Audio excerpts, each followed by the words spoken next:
A dad was beaten to death after he made unwanted advances towards a woman, exposed himself to a barman and challenged several people to fight, a court heard.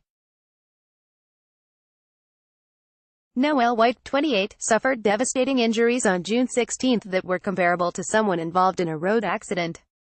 His bowel was split in two, his jaw, voice box and ribs were also fractured when he got into a fight with Hedley Plummer, 37, outside the Indigo nightclub in Manchester.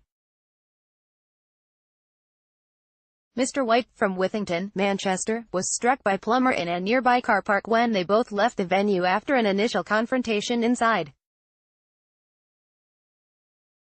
Neil Usher, prosecuting, said, the defendant crouched over Noel White and was punching Mr. White with both fists.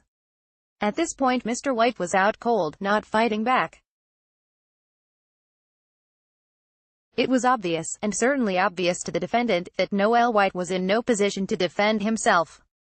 At this point the defendant lifted his right leg and stamped on Noel White with considerable force onto his rib cage and heart area. Immediately following this, and again whilst Mr. White was still unconscious, the defendant stamped down right on Noel's face, using very considerable force. As Mr. White was unconscious and his head and face were facing up, the defendant's foot connected with Mr. White's face directly at the front. More, Brexit could be cancelled after EU court says Article 50 can be revoked. Plummer was eventually pulled away by onlookers and Mr. R. White, who was a father of one, was taken home by friends. He collapsed later that evening and died an hour later in hospital from a cardiac arrest. Plummer has admitted causing White's injuries but claims he acted in self-defense. The trial continues.